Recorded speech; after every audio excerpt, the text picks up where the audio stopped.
ٹھیک ہے, یعنی یہاں پر یہ جو باقی جتنی باتیں ابھی ہم نے پڑھی ہیں یہ ساری کی ساری باتیں کس طرف اشارہ کر رہی ہیں کہ خدا نے اس کا انجام بتایا ہے کہ اس کا انجام کیا ہوگا. ٹھیک ہے, یعنی یہ باتیں ساری نیچے بتائی گئی ہیں. تو اس کا مطلب یہ ہوا کہ یہاں سے ہمیں یہ بات سمجھ میں آ گئی کہ یہ سارے کا سارا چیپٹر جو ہے وہ کس کے بارے میں ہے, نبوکت نظر بادشاہ کے بارے میں. تو یہ تو ہو گیا کمپلیٹ. ٹھیک ہے, اب ہم ایک اور حوالہ دیکھتے ہیں جو اسی تفسیر کے مطابق دیا جاتا ہے کہ وہ پہلے فرشتہ تھا, وہ ممسوح کروبی تھا, وہ لیڈر تھا, وہ یہ تھا وہ تھا. ایک اور حوالہ اب ہم دیکھتے ہیں اور اس کو بھی اسی طرح تھوڑا سا سمجھنے کی کوشش کریں گے جس طرح ہم نے یسایہ 14ویں چیپٹر کو سمجھا ہے. جی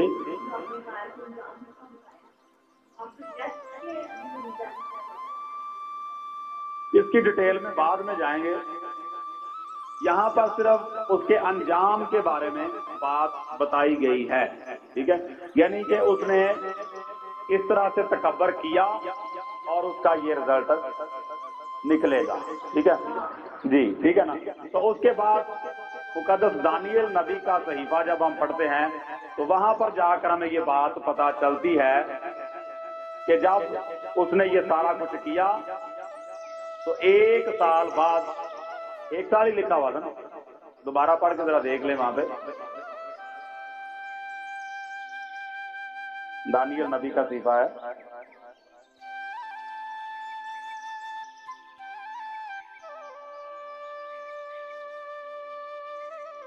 ہاں جی, یعنی جب اسے خواب آیا ہے اور اس نے یہ سارا کچھ خواب میں دیکھا اور مقدس دانیل نبی نے تعبیر کی ہے تو یہ دانیل نبی کا صحیفہ 4 باب اور اس کی 28ویں آیت ہے. یہاں پر لکھا یہ سب کچھ نبوکت نظر بادشاہ پر گزرا. 1 سال کے بعد وہ بابل کے شاہی محل میں ٹہل رہا تھا. ٹھیک ہے, تو مطلب یہ سارا کچھ جو خدا نے پہلے یسایہ نبی کی معرفت کہا تو اس وقت بابل کی حکومت تھی, بابل کی حکومت تھی, یہ کام چل رہا تھا. ٹھیک ہے, اور پھر جب اسیری میں چلے گئے یعنی 70 سال کی اسیری جب ہوئی ہے تو اس وقت یہ سارا کچھ وقوع میں آیا ہے. ٹھیک ہے, لیکن پیشن گوئی اس کی سب سے پہلے ہو گئی. ٹھیک ہے, پیشن گوئی اس کی پہلے ہوئی ہے. جی بات کی سمجھ آئی؟ آپ نے پوچھا کہ زندہ تھا یا مرا ہوا تھا جب یہ بات ہوئی. ظاہری بات ہے جب مر گیا تو مرنے کے بعد تو باتیں نہیں کرنی. پیشن گوئی تو تب ہوتی ہے جب کوئی زندہ ہو. نہیں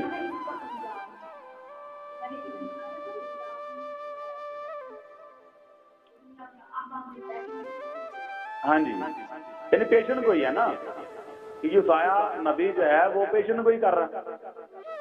کیونکہ دیکھیں نا اسی جگہ پر شروع میں جب ہم نے 14واں چیپٹر پڑھا تو خدا نے کیا کہا, یعقوب کے گھرانے کے ساتھ بات ہو رہی ہے نا کہ میں کیا کروں گا کہ واپس تیرے ملک میں لاؤں گا اور پھر تو اپنے اسیر کرنے والوں کو اسیر کرے گا, ان کو غلام اور لونڈیاں بنائے گا اور تب تو شاہ بابل کے خلاف یہ مثل لائے گا. یعنی اب یہ یسایہ وہ اسیری میں ہے, وہ اسیری میں ہے, تو یسایہ نبی کی معرفت خدا پیشن گوئی کروا رہا ہے. خدا پیشن گوئی کرتا نہیں بلکہ نبیوں سے رسولوں سے کرواتا ہے. ٹھیک ہے, یعنی وہ اسیری میں ہے. بات کلیئر ہو گئی؟ یعنی آپ نے یہ پوچھا تھا کہ یہ آفٹر ڈیتھ کی بات ہے یا پہلے, تو میں یہ بتا رہا ہوں کہ یہ اصل میں پیشن گوئی ہے کہ بنی اسرائیل قوم تو 70 سال کی اسیری میں ہے نا, دانیل بھی وہاں پہ ہے, حزقیل بھی وہاں پہ ہے. ٹھیک ہے, تو یہ تو اسیری میں ہے, تو یسایہ نبی کی معرفت خدا یہ پیشن گوئی کروا رہا ہے اور یعقوب کے گھرانے کے ساتھ خدا بات کر رہا ہے کہ یسایہ نبی سے خدا یہ کہہ رہا ہے کہ تو نے یعقوب کے گھرانے سے یہ بات کرنی ہے کہ خداوند خدا فرماتا ہے کہ میں تجھے دوبارہ واپس اپنے ملک میں لاؤں گا اور تو پھر اپنے اسیر کرنے والوں کو اسیر کرے گا. اور جب مکمل مختصر کر رہا ہوں کیونکہ یہ باتیں ہم لوگ پہلے کر چکے ہیں, جب یہ سارا کچھ کمپلیٹ ہو جائے گا جو میں نے کہا ہے, تب تو شاہ بابل کے خلاف یہ مثل لائے گا. ٹھیک ہے, اور وہ سارا کچھ ہوا. اب آگے چلتے ہیں, ایک اور حوالہ ہم لوگ پڑھیں گے, اس کو بھی تھوڑا سا اسی طرح ڈیٹیل کے ساتھ سمجھنے کی کوشش کرتے ہیں. مقدس حزقیل نبی کا صحیفہ ہے, اس کا چیپٹر نمبر 28 ہے.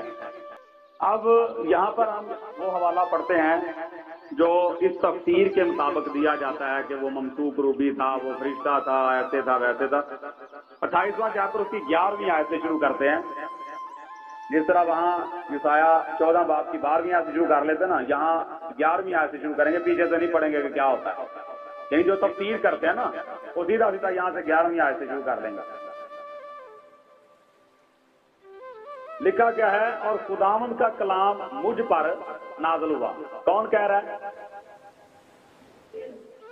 یہ یاد رکھنا ہے, میں الف پہ پڑھا رہا ہوں آپ کو, میں نے اس دن بھی بتایا تھا, اس لیے آپ سے پوچھ لیتا ہوں. وہ بات کس نے کی تھی جو پہلے ہم نے اسٹڈی کی؟ یسایہ نبی نے. اب یہ کون کر رہا ہے؟ مقدس حزقیل نبی. اور کہتا ہے کہ خداوند کا کلام مجھ پر نازل ہوا کہ اے آدم زاد, سور کے بادشاہ پر یہ نوحہ کر. کس پر؟ سور کے بادشاہ پر یہ نوحہ کر. سور اور سیدا الفاظ پڑے ہوئے ہیں. اے سور اور سیدا تجھ پر افسوس. خدا یسوع نے ذکر کیا نا لوکا کی انجیل میں بھی, متی کی انجیل میں بھی. سور کے بادشاہ پر یہ نوحہ کر اور اس سے کہہ, کیا کہہ؟ خداوند خدا یوں فرماتا ہے کہ تو خاتم الکمال, دانش سے معمور. بعد میں کچھ اور کر لیجیے گا, پہلے اس کو پڑھ لینا. سور کے بادشاہ پر یہ نوحہ کر اور اس سے کہہ, خداوند خدا یوں فرماتا ہے کہ تو خاتم الکمال, دانش سے معمور اور حسن میں کامل ہے. تو عدن میں باغ خدا میں رہا کرتا تھا. ہر ایک قیمتی پتھر تیری کوشش کے لیے تھا, مثلاً یاقوت سرخ اور پکراج اور الماس اور فیروزہ اور سنگ سلیمانی اور زبرجد اور نیلم اور زمرد اور گوہر شب چراغ. اور سونے سے تجھ میں خاتم زازی اور نگینہ بندی کی سنت تیری پیدائش ہی کے روز سے جاری رہی. تو ممسوک کروبی تھا جو سایہ افغن تھا, اور میں نے تجھے خدا کے کوئی مقدس پر قائم کیا. تو وہاں آپسی پتھروں کے درمیان چلتا پھرتا تھا. تو اپنی پیدائش ہی کے روز سے اپنی راہ و رسم میں کامل تھا, جب تک کہ تجھ میں ناراضگی نہ پائی گئی. تیری سوداگری کی فراوانی کے سبب سے انہوں نے تجھ میں ظلم بھی بھر دیا اور تو نے گناہ کیا. اس لیے میں نے تجھ کو خدا کے پہاڑ پر سے گندگی کی طرح پھینک دیا اور تجھ سایہ افغن کروبی کو آگ کی پتھروں کے درمیان سے فنا کر دیا. تیرا دل تیرے حسن پر گمانڈ کرتا تھا, تو نے اپنے جمال کے سبب سے اپنی حکمت کھو دی. میں نے تجھے زمین پر پٹک دیا اور بادشاہوں کے سامنے رکھ دیا ہے تاکہ وہ تجھے دیکھ لیں. تو نے اپنی بد کرداری کی کثرت اور اپنی سوداگری کی نرخاستی سے اپنے مقدسوں کو ناپاک کیا ہے. اس لیے میں تیرے اندر سے آگ نکال لوں گا جو تجھے بسم دے گی, اور میں تیرے سب دیکھنے والوں کی آنکھوں کے سامنے تجھے زمین پر راکھ کر دوں گا. قوموں کے درمیان وہ سب جو تجھ کو جانتے ہیں تجھے دیکھ کر حیران ہوں گے. تو جائے عبرت ہوگا اور باقی نہ رہے گا. آمین. اب یہ حوالہ جو ہے اس کو بھی کمپیئر کیا جاتا ہے کس کے ساتھ؟ اس تفسیر کے ساتھ. اس تفسیر کے ساتھ جس میں یہ بتایا جاتا ہے کہ شیطان جو ہے وہ پہلے کیا تھا؟ فرشتہ تھا, اور وہ کیا تھا؟ ممسوک کروبی تھا. ٹھیک ہے. اب بڑی توجہ سے بات کو سمجھنا. پہلے میں وہ باتیں آپ کو بتاؤں گا جو کہ اس حوالے میں سے اس تفسیر کے ساتھ ملائی جاتی ہیں۔ نمبر ایک کون سی بات ملائی جاتی ہے کہ وہ ممسوک روبی تھا، پھر وہ آدمی پتھروں کے درمیان چلتا پھرتا تھا، وہ سایہ افکن تھا، اور پھر وہ کامل تھا، اور جب تک اس کے اندر ناراضگی نہ پائی گئی، یعنی اس نے گھمنڈ نہ کیا اور وہ اپنے حسن پر گھمنڈ کرتا تھا، یعنی یہ ساری باتیں آپ کی سمجھ آ رہی ہے؟ یہ وہ باتیں میں بتا رہا ہوں جو اس تفسیر سے میچ کی جاتی ہے، اور چونکہ اس نے گناہ کیا اس وجہ سے خدا نے اس کو گندگی کی طرح پھینک دیا اور آسکی پتھروں کے درمیان سے بھی نکال دیا۔ بات کی سمجھ آ گئی؟ اب یہ وہ باتیں ہیں جو اس تفسیر کے ساتھ میچ کی جاتی ہیں، یا اس حوالے کی بیس پر وہ تفسیر کر دی جاتی ہے، یا اس طرح کہہ لیں کہ یہ باتیں اس تفسیر کے ساتھ میچ کی جاتی ہیں، یا یہ کہہ لیں کہ اس حوالے کی بیس پر وہ تفسیر کر دی جاتی ہے۔ بات کی سمجھ آ گئی؟ اب ایک چیز میں آپ کو سمجھانا چاہ رہا ہوں، یہ کیا ہے؟ یہ کیا لکھا؟ یہ کیا ہے؟ پیشن گوئی۔ آپ پیشن گوئی میں اور نبوت میں کیا فرق ہے؟ اس حوالے کو سمجھنے کے لیے پہلے یہ دو چیزیں ہمیں سمجھنا ضروری ہے۔ نبوت میں اور پیشن گوئی میں کیا فرق ہے؟ تھوڑا سا فرق ہے، اس کو سمجھنا ہے، تھوڑا سا فرق ہے، اس کو سمجھنا ہے۔ نبوت جو ہے وہ نبوت ہے، اور پیشن گوئی پیشن گوئی ہے، ٹھیک ہے؟ نبوت کا جو لفظی مطلب ہے، مطلب ہم اس کو اس طرح سے لے سکتے ہیں، نبوت کیا ہوتی ہے؟ یعنی بید کی باتیں بتا دینا جو ہم اپنے انسانی حواس خمسہ سے سمجھ نہیں سکتے یا جان نہیں سکتے۔ نبوت کا مطلب میں آپ کو بتا رہا ہوں، ٹھیک ہے؟ اور جو فرق ہے وہ کیا ہے؟ مطلب کہ تو سمجھ آ گئی نا؟ فرق کیا ہے؟ نبوت جو ہے یہ ماضی کے بارے میں بھی ہو سکتی ہے،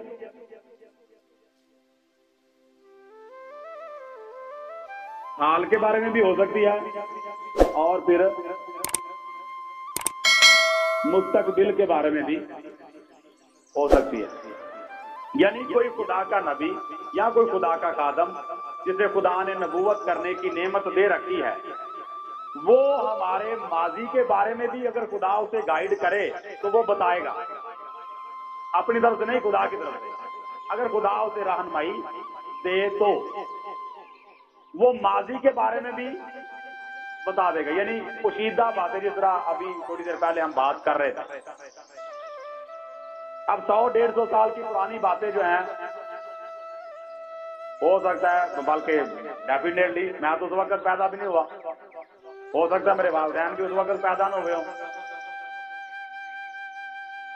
تو مطلب نبوت میں ماضی کی باتیں جو ہیں وہ بھی خدا کے نبی بتائیں گے یا بتا سکتے ہیں۔ اگر خدا ضرورت محسوس کرے تو وہ اپنے نبی پر ظاہر کر سکتا ہے، اور حال موجودہ جو کچھ ہو رہا ہے وہ بھی خدا کے انبیاء بتا دیں گے۔ خدا اگر اس چیز کی ضرورت فیل کرے تو وہ اپنے انبیاء پر ظاہر کرے گا، اور پھر وہ مستقبل کے بارے میں بھی بتا سکتے ہیں۔ اگر خدا اس بات کی ضرورت محسوس کرے تو وہ اپنے انبیاء پر ظاہر کرے گا۔ یہ بات میں اس لیے ساتھ ساتھ کہہ رہا ہوں کیونکہ رہنمائی تو خدا نے دینی ہے نا، اپنی طرف سے تو ہم لوگ کچھ نہیں کر سکتے، انبیاء کرام کچھ نہیں کر سکتے۔ تو پیشن گوئی جو ہے یہ کس کیٹیگری میں آ جاتی ہے؟ پیشن گوئی کس کیٹیگری میں آ جاتی ہے؟ پیشن گوئی کا تعلق صرف مستقبل کے ساتھ، ٹھیک ہے؟ یعنی یہ ہے فرق پیشن گوئی میں اور نبوت میں۔ یہ بات کیوں میں نے بتائی؟ اس حوالے کو سمجھنے کے لیے۔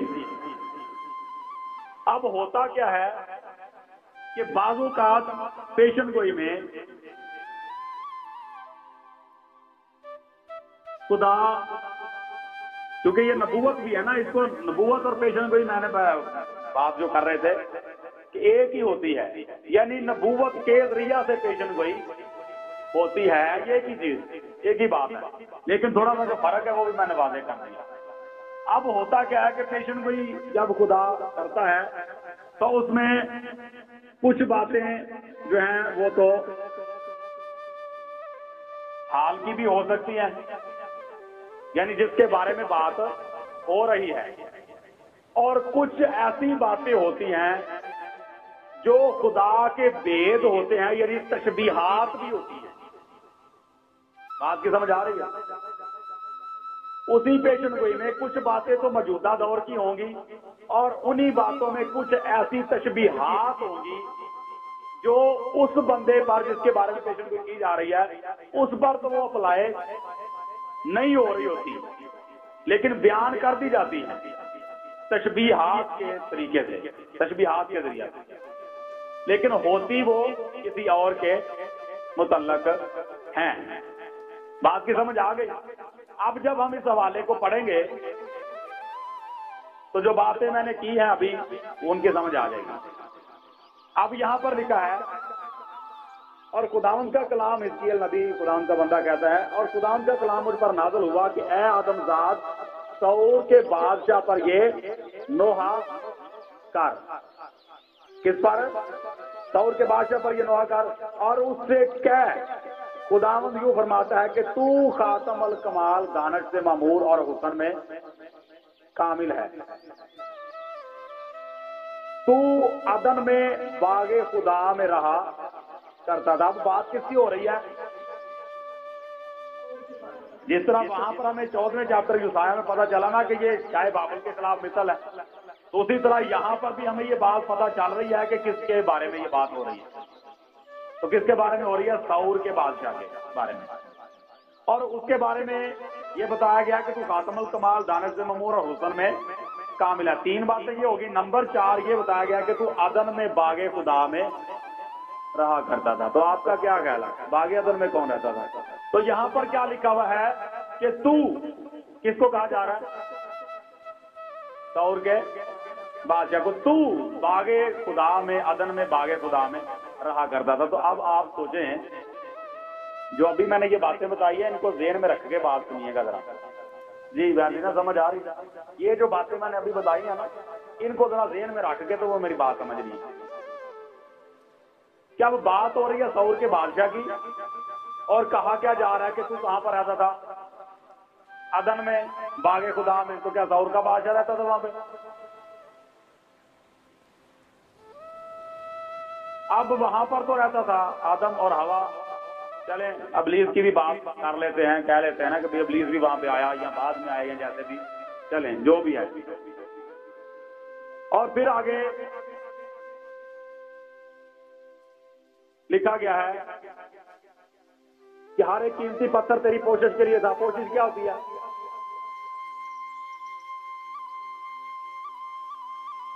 کوشش سمجھتے ہیں نا کیا ہوتی ہے؟ مطلب یہ کور کر دینا، یعنی لباس کیا لیں گے جیسے بھی، ٹھیک ہے۔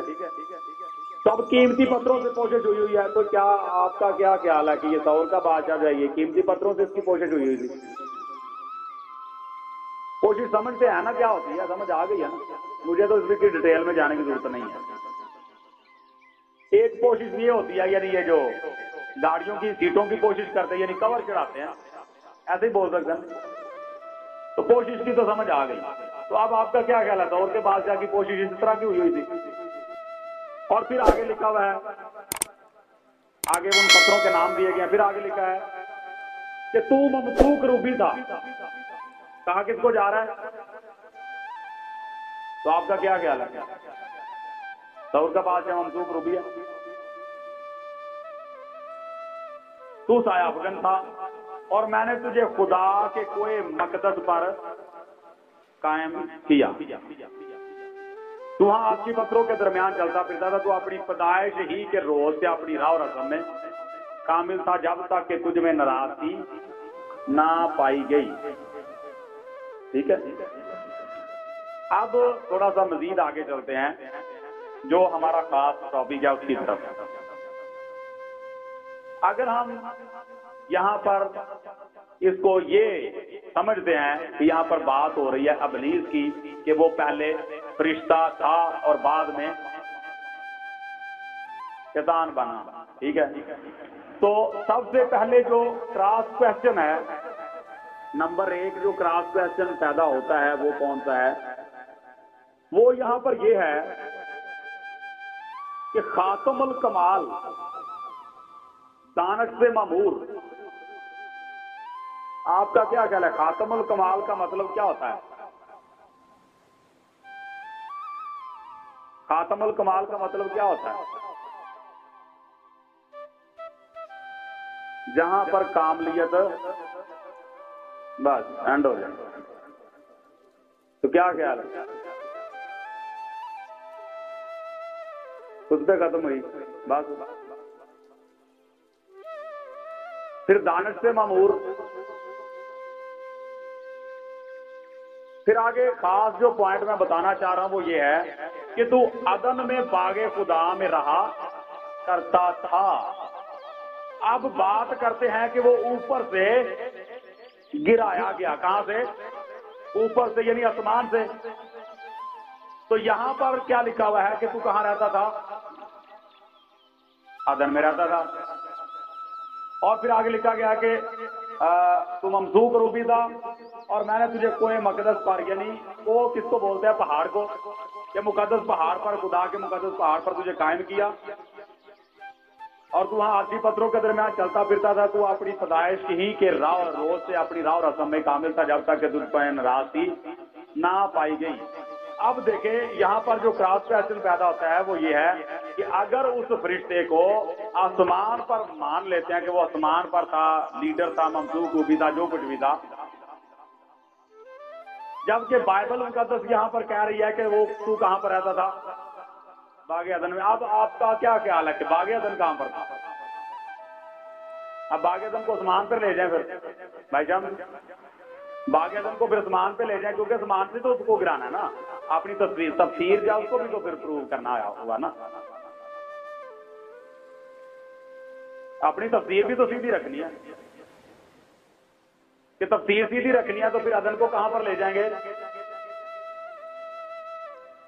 کیونکہ آسمان سے گرانا ہے نا تفسیر کے مطابق، تو عدن آسمان پہ ہوگا تو وہاں پہ وہ ممسوک روبی ہے، تو پھر وہاں سے وہ نیچے گرایا گیا، تو پھر کیا خیال ہے؟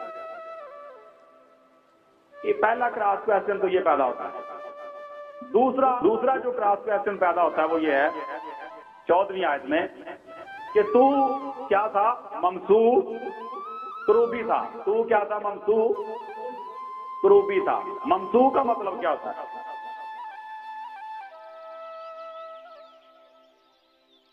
ممسوک کا مطلب مسا کیا ہوا۔ اب کروبی کس کو بولتے ہیں؟ کروبی فرشتہ ہوتا ہے، تو ممسوک مسا کیا ہوا۔ اب آپ مجھے بتائیں اگر وہ ممسوک روبی ہے تفسیر کے مطابق، تو کیا بائبل مقدس جو ہے وہ اس بات کی تصدیق کرتی ہے کہ کسی فرشتے کو مسا کیا گیا؟ کیوں نہیں جی نا؟ بائبل میں کبھی آپ نے پڑھا ہو، اتنا عرصہ ہو گیا پڑھتے ہو، کیوں کبھی پڑھا ہو، کبھی سنا ہو کہ جس طرح خدا نے داؤد کو مسا کیا، شاؤل کو مسا کیا، پھر اور لوگوں کو مسا کیا، اسی طرح خدا نے فرشتوں کو بھی مسا کیا؟ تو آپ کا کیا خیال ہے فرشتوں کو مسا کی ضرورت ہے؟ فرشتے حقیقتاً ہے کیا؟ وہ تو خود نورانی ہے، وہ تو آلریڈی نورانی ہے، نور ان کے اندر ہے، تو ان کو مسا کی ضرورت ہے؟ تو اب یہ جو ممسوک روبی ہے یہ کون ہے؟ تفسیر کے مطابق تو بنایا جاتا لوسیفر کو کہ بھائی وہ ممسوک روبی تھا، تو ممسوک کا مطلب تو ہوتا ہے مسا کیا ہوا۔ تو چلے مان لے کہ وہ چلے روبی تھا، ٹھیک ہے، اگر فرض کریں مان لیتے ہیں، فرض کریں، میں کہہ رہا ہوں فرض کر لیں کہ مان لے کہ وہ فرشتہ تھا، تو ساتھ میں پھر ممسوک لکھنے کا کیا مطلب گنجائش ہے؟ فرشتے کو مسا کرنے کی ضرورت ہے ہی نہیں کہ یہاں پھر تفسیر کے مطابق خدا نے جب اس کو لیڈر مقرر کیا باقی سارے اسکوائر کا تو اس کو پھر مسا کیا. اب مسا کیا ہے یا نہیں کیا ہمیں اس چکر میں نہیں پڑنا. اگر کیا بھی ہے تو ہمیں ضرورت اس بات کی ہے کہ بائبل مقدس اس بات کی تصدیق کرے. تو جب کرے گی تو ہمیں ماننے میں کوئی تکلیف مجھے یا آپ کو؟ جب ایک بات کی تصدیق بائبل کر رہی ہے تو پھر ہمیں کیا پرابلم؟ تو جب نہیں کر رہی تو پھر بھی کوئی پرابلم نہیں. فیملی سے تو سیکھا ہوا ہے نا, پھر بھی پرابلم نہیں ہونی چاہیے کیونکہ فیملی سے سیکھا. اتنے بڑے بڑے علماء کرام یہ تفسیر کرتے آ رہے ہیں شروع سے, تو پھر بھی ہمیں کوئی پرابلم نہیں ہونی چاہیے. ٹھیک ہے, ہونی چاہیے. تو اب یہاں پر آپ دیکھیں کہ یہ کیا ہے. اینڈ پہ جا کے ان دونوں حوالوں کو دوبارہ میں بتاؤں گا تھوڑا سا مزید ان کے بارے میں. جب ان دونوں کو اسٹڈی کر لیں گے پھر مزید آگے چلیں گے تو پھر پتہ نہیں کب ان کی دوبارہ باری آئے گی, پھر ان پر دوبارہ تھوڑی دیر کے لیے آئیں گے. اب یہاں پر یہ بات ہو رہی ہے سور کے بادشاہ کی, اور جس طرح کے نبوکت نظر نے کیا تھا سیم طریقہ کار اس کا بھی یہی ہوا. پہلی آیت سے پڑھیں گے تو ساری بات جو ہے وہ آپ کو سمجھ میں آ جائے گی. ٹھیک ہے, یہ 28واں چیپٹر جو ہے اس کی پہلی آیت سے جب ہم پڑھیں گے تو آپ کو سمجھ آ جائے گی. اور اب ہم تھوڑا سا خاص بات کی طرف دھیان لگاتے ہیں کہ اصل میں یہ ہے کیا بات, کس کے بارے میں بات ہو رہی ہے. تو یہ جو حوالہ ہے یہاں پر ہمیں یہ بات پتہ چلتی ہے کہ یہ کس کے بارے میں ہے.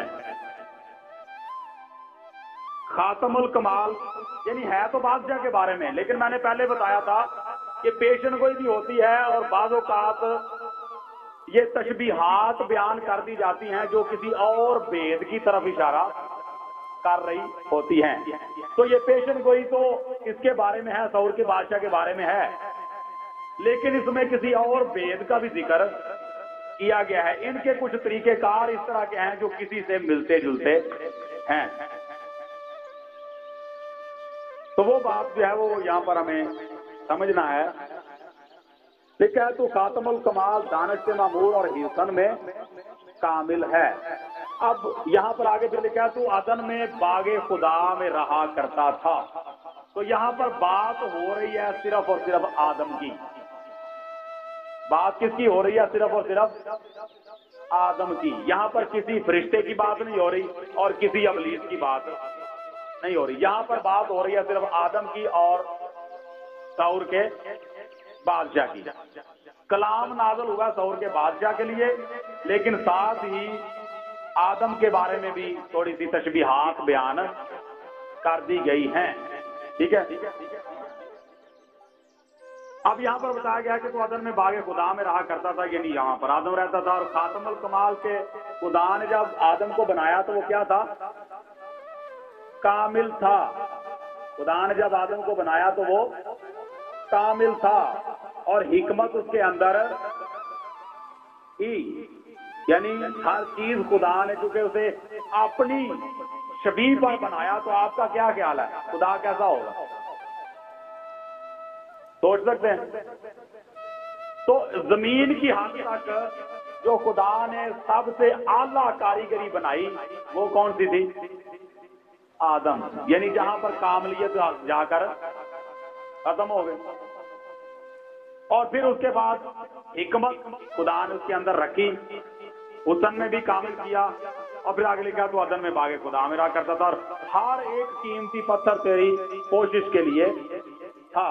اب یہ جو سارے پتھروں کا ذکر کیا گیا ہے, اور پھر لکھا ہے کہ سونے سے تجھ میں خاتم سازی اور نگینہ بندی کی سنت تیری پیدائش ہی کے روز سے جاری رہی. ٹھیک ہے, اب یہ جو پتھروں کا ذکر کیا گیا ہے اور کوشش کی بات ہو رہی ہے, اور پھر سونے اور چاندی کی بھی بات یہاں پر ہمیں ملتی ہے. تو آپ کا کیا خیال ہے؟ آپ میڈیکل کے شعبہ سے تعلق رکھتے ہیں, لیکن زیادہ حکمت والے جو ہیں وہ ان چیزوں کو زیادہ واضح کرتے ہیں، یعنی حکیم جو ہیں۔ آپ کا کیا خیال ہے، یہ سونا چاندی اور کچھ اس طرح کی چیزیں جنہوں نے تحقیق کی ہوئی ہے وہ بتاتے ہیں انسان کے اندر موجود ہیں یا کہ نہیں؟ کیا خیال ہے؟ آئرن بھی بولتے ہیں، پھر چاندی بھی بولتے ہیں، پھر اس طرح کی اور کچھ چیزیں، زیادہ ڈیٹیل میں تو نہیں میں جا سکتا، لیکن ایسا ہے۔ تو مطلب آپ کا کیا خیال ہے کہ جب خدا نے آدم کو بنایا تو یہ ساری چیزیں اس نے اس کی کوشش کے لیے استعمال کی یا نہیں؟ اس کے اندر رکھی نا، تو پھر اس کا مطلب کیا ہوا کہ بات کس کی ہو رہی ہے؟ آدم کی۔ جی کیا کہہ رہے ہیں؟ ہاں جی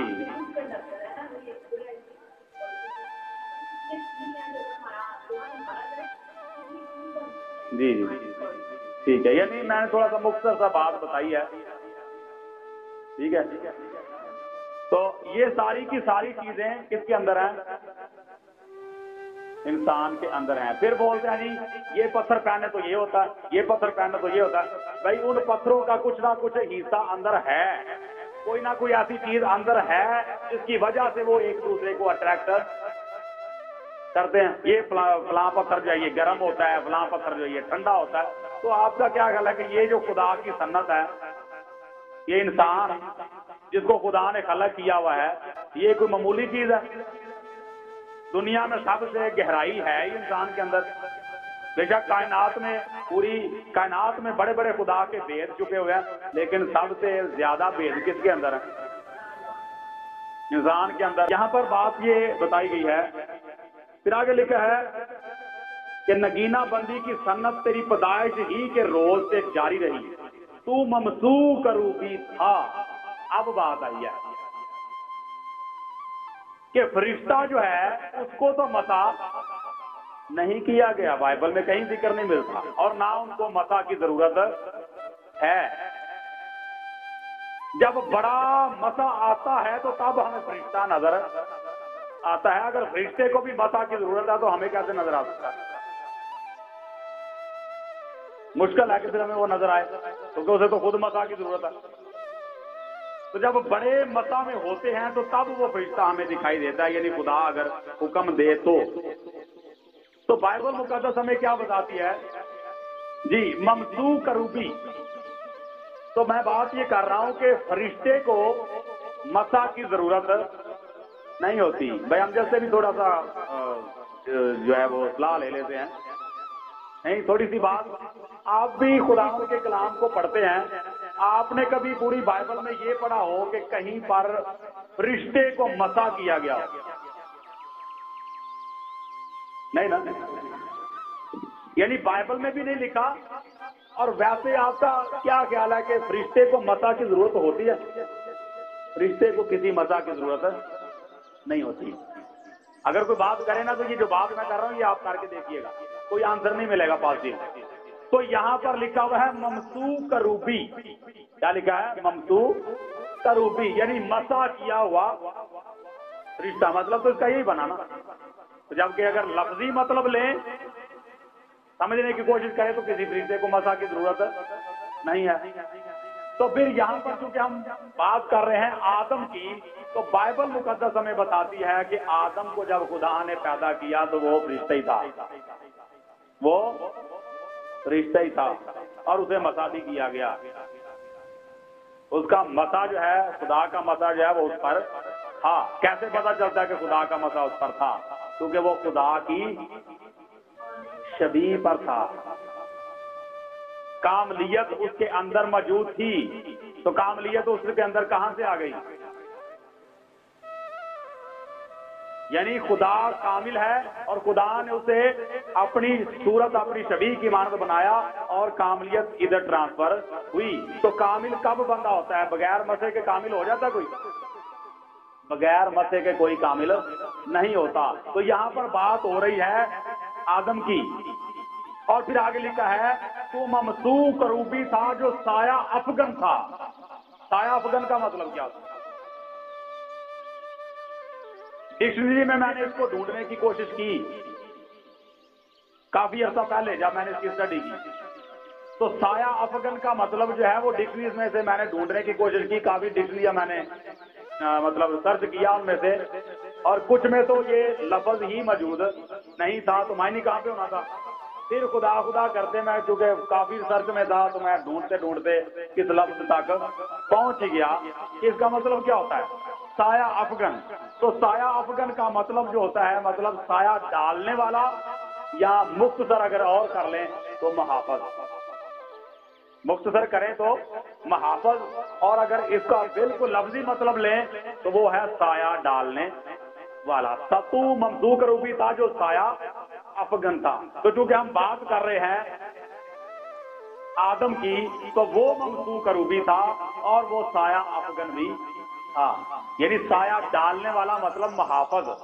تو آپ کا کیا خیال ہے کہ اس کو محافظت سونپی گئی کہ نہیں؟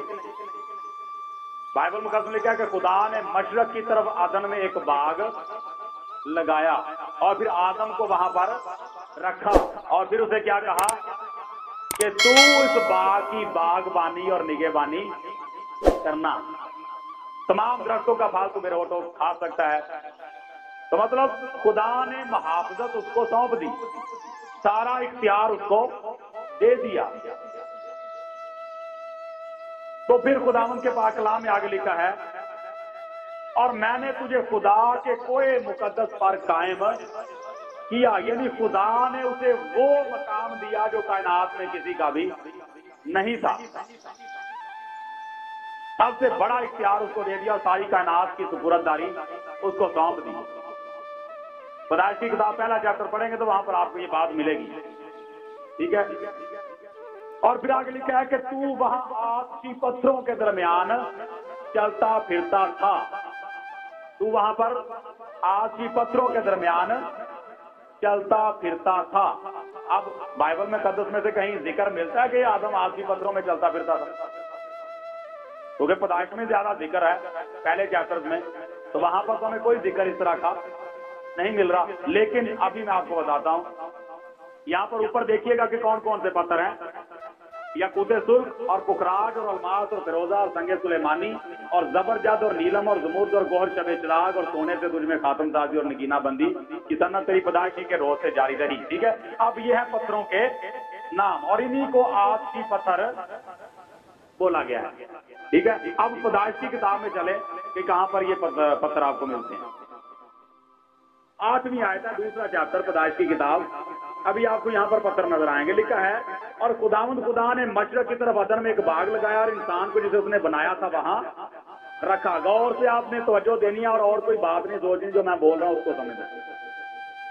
اور انسان کو جسے اس نے بنایا تھا وہاں رکھا، اور خداوند خدا نے ہر درخت کو جو دیکھنے میں خوشنما اور کھانے کے لیے اچھا تھا زمین سے اگایا، اور باغ کے بیچ میں حیات کا درخت اور نیک و بد کی پہچان کا درخت بھی لگایا۔ اب بات شروع ہونے والی ہے، اور عدن سے ایک دریا باغ کے سراب کرنے کو نکلا اور وہاں سے 4 ندیوں میں تقسیم ہوا۔ آواز کم ہو گئی آپ۔ پہلی کا نام فیسیون ہے جو حویلا کی ساری زمین کو جہاں سونا ہوتا ہے گھیرے ہوئے ہے، اور اس زمین کا سونا چوکا ہے، اور وہاں موتی اور سنگ سلیمانی بھی ہیں۔ جی بات کی سمجھ آئی؟ اور پھر آگے دوسری ندیوں کا ذکر ہے، یعنی یہاں پر بتایا گیا ہے کہ وہاں پر سونا بھی ہے، موتی بھی ہے اور سنگ سلیمانی بھی ہیں۔ تو سنگ سلیمانی بھی ہیں، ہے نہیں لکھا ہوا، ہیں، موتی بھی ہیں اور سنگ سلیمانی بھی ہیں، ہے نہیں لکھا ہوا۔ تو ہیں سیگا جمع میں آتا ہے یا واحد میں؟ جمع میں آ رہا ہے، تو اس کا مطلب کیا ہوا کہ جن پتھروں کا وہاں پر ذکر ہے وہ سارے پتھر وہاں پر موجود ہیں۔ تو آدم کہاں پر چلتا پھرتا تھا؟ انہی پتھروں کے اوپر، آتشی پتھروں کے درمیان چلتا پھرتا تھا۔ اور چونکہ 6 بج چکے ہیں تو مزید آگے بھی ہم چلیں گے، لیکن نیکسٹ ہم آپ کو برکت دے، اور باقی ہم اگلے سنڈے تو شکر گزاری کی عبادت ہے، پھر اس کے بعد مزید ہم اس کو ڈیٹیل سے دیکھیں گے۔ خدا ہم آپ سب کو برکت دے، آمین۔